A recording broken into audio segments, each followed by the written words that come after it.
All right, this is chapter 26, part 3. So in part 2, we introduced you to the nephron, and we talked about the different parts, including the corpuscle and the renal tubule.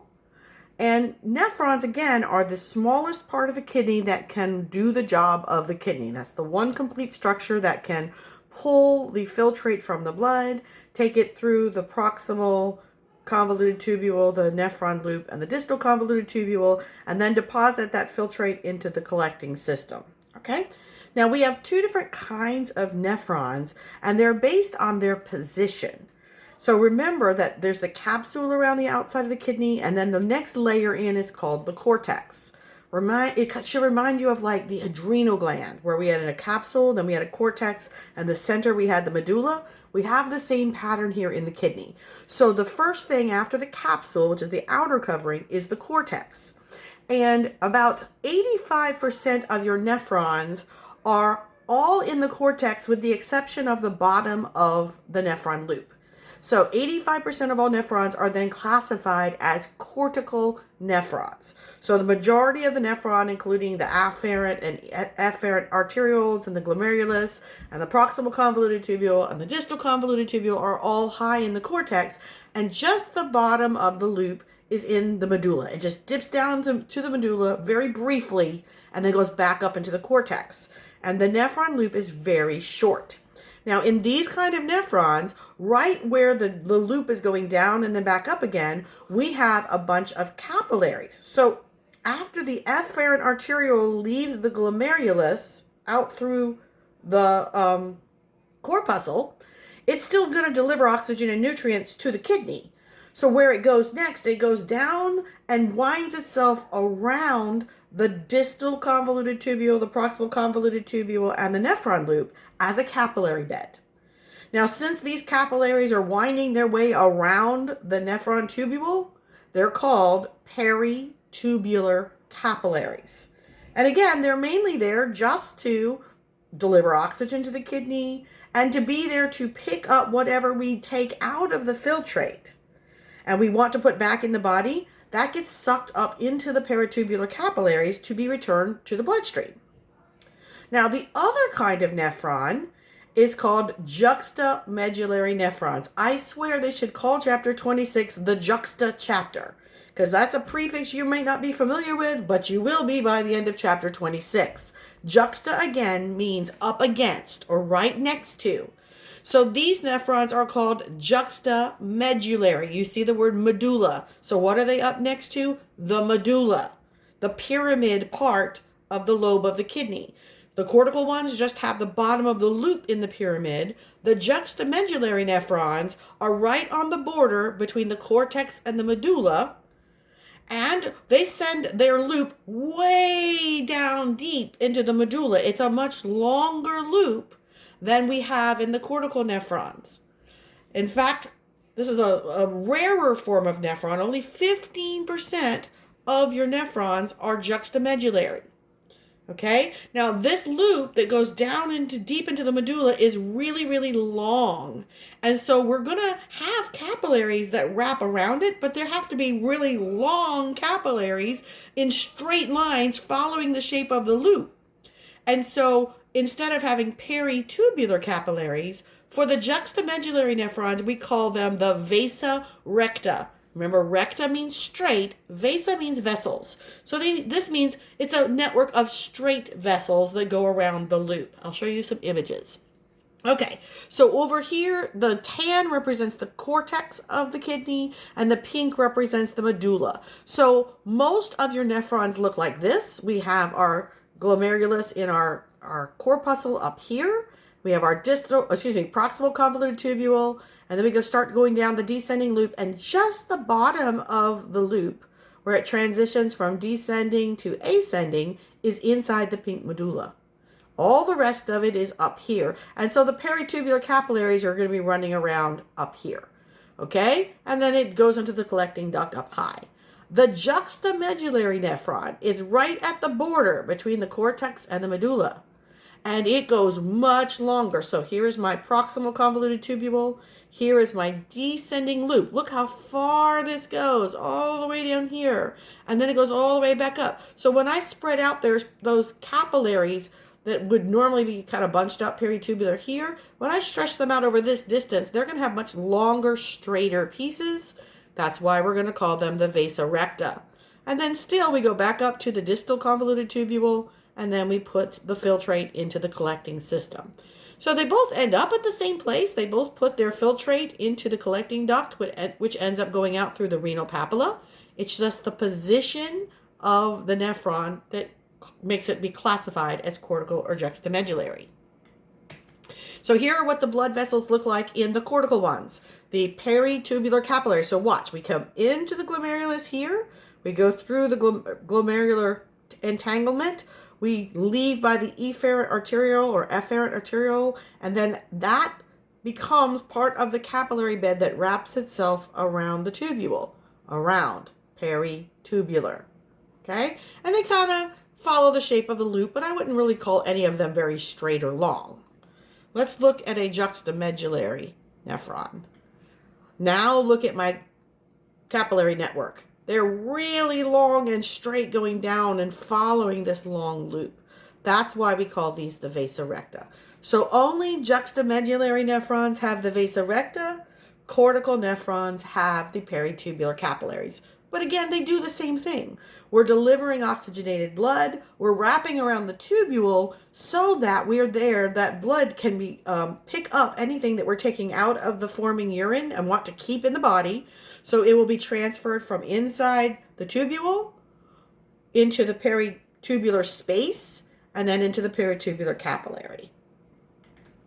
Okay, so the goal of urine production is to maintain homeostasis. So we're going to try to control the volume of the blood and what's in the blood.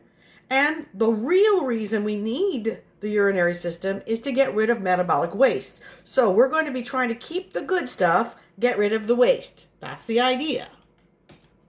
So the three metabolic wastes we're trying to get rid of are urea. This is the most abundant one, which is why we end up calling the filtrate urine.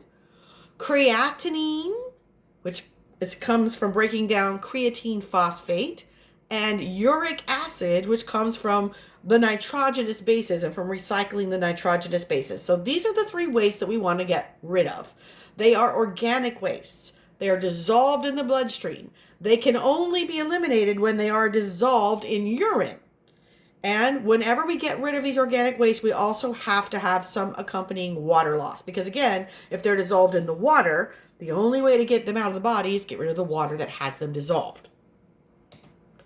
So your kidneys usually produce a very concentrated urine, 1,200 milliosmoles per liter, which is 4 times the concentration of solutes in this liquid than you have in your plasma. So what are your kidneys trying to do? They're trying to pull liquid out of the bloodstream, keep as many proteins and ions and things like glucose, all those things we want to keep, put bad things into the filtrate, and still get rid of the least amount of water possible so that we can keep our body water volumes and blood volumes constant. If we do not concentrate the filtrate that becomes urine, we will die from fatal dehydration within hours. So we have to minimize the amount of water that we are able to fit all of these waste products in. And we want to reabsorb and retain all valuable materials that come out in the filtrate, like sugar or amino acids. We don't want to waste those. So we want to reabsorb them and not let them escape in urine. So we're going to use these 3 processes as we're churning this filtrate into urine. We're going to first filter it. That makes sense. That's why we call it a filtrate. So we're going to use the process of filtration. Now, the basis of filtration, what drives things from one side of a filter to another, is pressure. So the only place we're going to have a pressure difference is in the glomerulus and in the capsule. So we're going to use the blood pressure coming in through the afferent arteriole to drive the things through the filtration membrane and into the capsular space. Okay, so that happens in the glomerulus. Process number 2 is reabsorption. So in that filtrate, anything that was not a big protein actually leaked out. Our body doesn't want to lose all of the good stuff. So we're going to spend a lot of time reabsorbing things through the wall of the tubules, trying to get them back in the bloodstream. So reabsorption is the movement of water and solutes from the filtrate, that's the fluid we took out of the blood, and we're going to move it from the filtrate first to the peritubular fluid. So we're going to have three spaces. We're going to have the space inside the tubule that has the filtrate. We're going to have the space outside of the tubule. That's going to be called the peritubular space. And then we're going to have the space inside the capillary. Okay, so just like when we talked about capillary beds before, we had inside the capillary, in the interstitial space, and inside the cell. Oops, sorry, I didn't mean to bump the camera. Now, instead of those three categories, we're going to have in the tubule, outside of the tubule, and inside the capillary.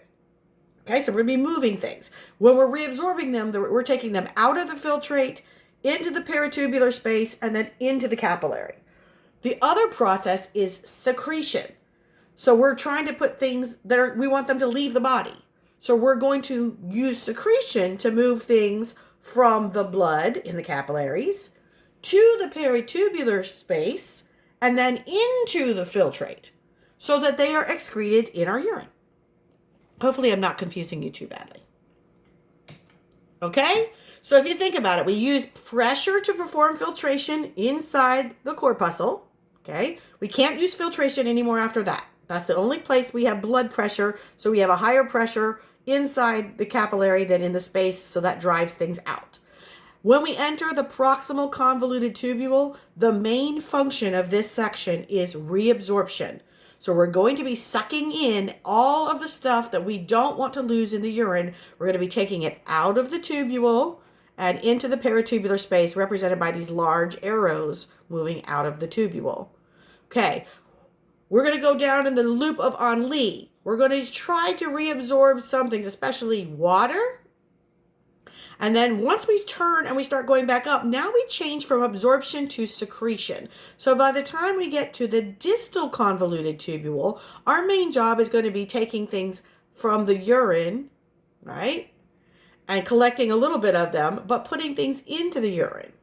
So we see some arrows leaving. So we're going to secrete ions, acids, drugs, and toxins. So we want to get these out of the body and into the tubule. We're going to reabsorb water, sodium, and calcium. Okay?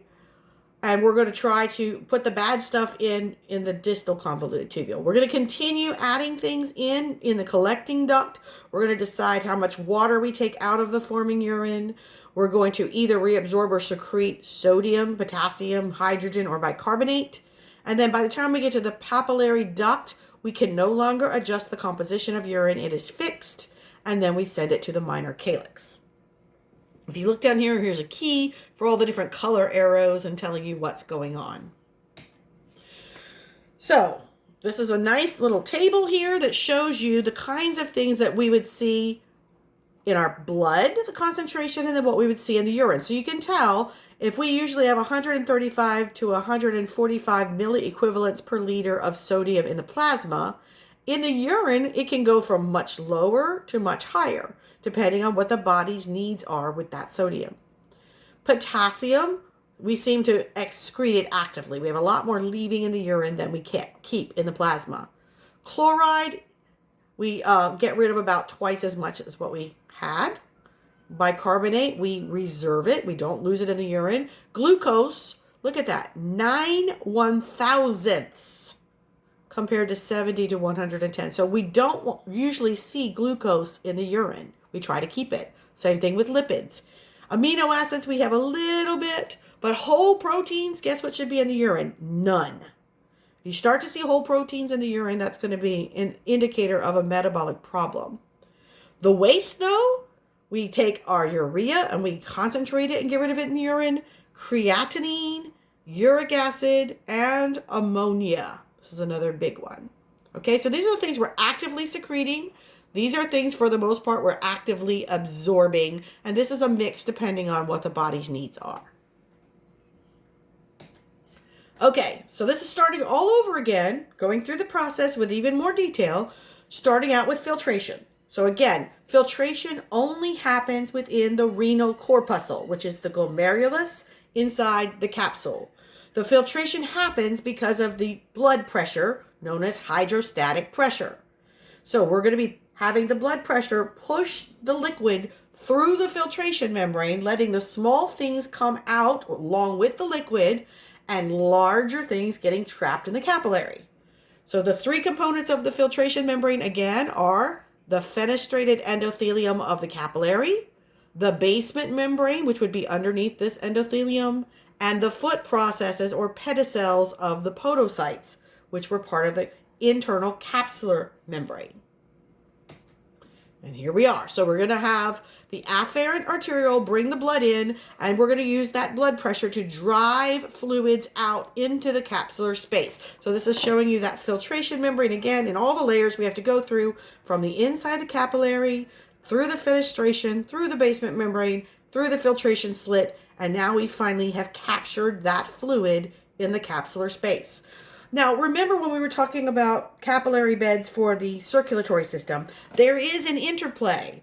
Once I start driving things out by filtration, we also have osmosis. And so all those big proteins that are still in the capillary are going to start to try to suck these fluids back into the bloodstream.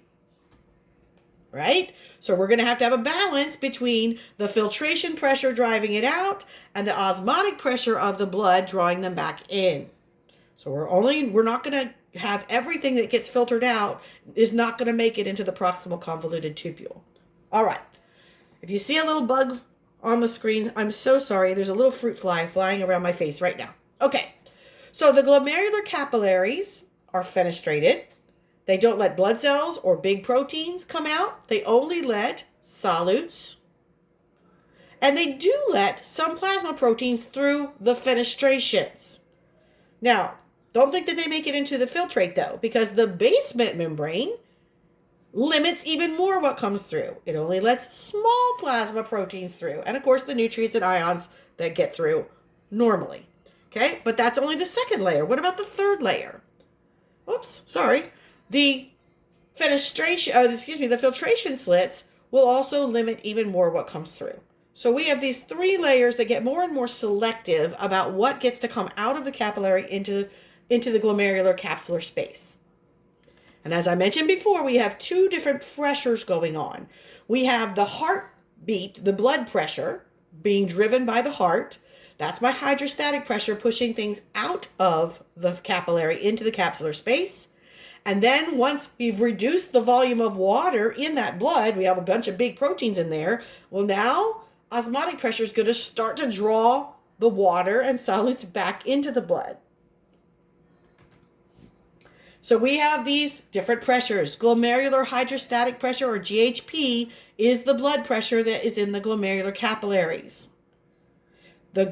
This pressure is higher than the hydrostatic pressure in a peripheral capillary because we haven't even gotten to the regular capillary bed yet. It tends to push the water and solutes out of the bloodstream and into the capsular space as filtrate. Now, we have capsular hydrostatic pressure, which means if there's already fluid in the capsular space, it's going to be resisting new fluid entering the space. So it pushes the fluid that's trying to come out of the bloodstream out of the filtrate and back into the bloodstream. Okay, that's another pressure. So we have net hydrostatic pressure, which is the difference between glomerular hydrostatic pressure and capsular hydrostatic pressure. So this is, again, just pressure-based, not osmosis yet. And so we have to subtract the capsular hydrostatic pressure from the glomerular hydrostatic pressure to get our net hydrostatic pressure. This is always going to be higher than zero. We're always going to be driving things out more strongly than we are sucking them back in. Okay. And then, as I mentioned before, as we got rid of water from the blood that's in the capillary, those big proteins are going to exert osmotic pressure. They're going to draw blood or water back into the blood. And so blood colloid osmotic pressure is going to be trying to pull that filtrate back in. So this is the big term now. net filtration pressure. This is the biggie. This is the one you need to understand. This is after we take into account heartbeat pressure, blood pressure pushing the filtrate out, minus what the capsular filtrate pressure trying to go back in is, and minus the osmotic pressure is, okay? That is going to tell us the actual force that's driving things from the capillary into the capsular space that is going to end up as filtrate in the proximal convoluted tubule. And again, this should always be a positive number, but it's nowhere near where we started. Okay, if you look at that equation, no, you're not going to have to do an equation on the test, but just understand that our net hydrostatic pressure was 35 millimeters of mercury. Our blood colloid osmotic pressure is sucking it back in at a rate of 25 millimeters per mercury. So we're actually only getting a force pushing filtrate out of 10 millimeters of mercury. I hope I haven't lost you. Okay, and so this is a nice diagram that describes those three pressures. Heartbeat driving it out is 50. The fluid accumulating in here starts driving it back in at 25. Oh, excuse me. That's the osmotic pressure draws it at 25, and the fluid pressure is 15. So we only end up really with a 10 millimeter of mercury pressure overcoming and pushing filtrate out. Now, we also have to worry about how fast is this happening. So we have the pressure, net filtration pressure, right? And we have glomerular filtration rate. How much blood is going through this glomerulus every minute? So how much filtrate do the kidneys produce each minute? And believe it or not, it averages 125 milliliters per minute. That is a lot of filtrate. About 10% of the fluid delivered to the kidneys leaves the bloodstream and enters the capsular space. So every time your blood goes through your kidney, about 10% of it ends up, we're taking the fluid out as filtrate to be processed into urine. Your glomeruli generate about 180 liters of filtrate per day, and it's 70 times your total plasma volume. Your net filtration pressure, which we just calculated earlier, determines your glomerular filtration rate. So how do we control it? Well, there's 3 levels of control. There is a local control within the glomerulus and nephron area itself. There is hormonal control by the kidneys themselves. And then there is sympathetic control of autonomic system, so sympathetic regulation. So autoregulation. We maintain an adequate glomerular filtration rate despite changes in blood pressure and blood flow by changing the diameters of the vessels delivering the blood to the glomerulus. So the incoming vessel, the afferent arteriole, the outgoing vessel, the efferent arteriole, and the glomerular capillaries themselves. Hormonal regulation. We have the renin, angiotensin, aldosterone system, or the RAS system, and we have natriuretic peptides. Now this system uses that juxtaglomerular complex to release renin. That is released in response to a drop in blood pressure. That drop in blood pressure could be due to a decrease in blood volume, a decrease in blood pressure, or a blockage of the renal artery or branch. So the body's response is, oh no, blood volume and blood pressure are dropping, release renin. Okay? It also stimulates the juxtaglomerular cells by sympathetic innervation. And it will also happen if there's a decrease in the osmotic concentration of the tubular fluid that is leaving the distal convoluted tubule. If we don't have enough concentrate in the urine, we will do this as well. So what does this system do? First, renin is sent out. It converts inactive angiotensinogen to inactive angiotensin 1. Angiotensin 1 becomes angiotensin 2 by ACE in the capillaries of the lungs. And then what does angiotensin 2 do? This is our endpoint. It causes vascular smooth muscle in peripheral capillary beds to constrict and reduce blood flow to those capillary beds. It increases aldosterone secretion by the adrenal glands, which cause the body to keep more sodium. When we keep more sodium, we keep more water. When we keep more water, we increase blood volume. which increases arterial pressures, stimulate this thirst center to make you add in more water, and increase production of antidiuretic hormone. So all these things are working together to get more volume in your blood. That will raise your blood pressure, and it should restore the normal glomerular filtration rate. And here is a lovely graphic that goes through what happens when you have decreasing blood flow to your kidneys. I suggest you look at it just to kind of understand how this works. Okay, I'm going to stop there and I'll pick up there in the next video.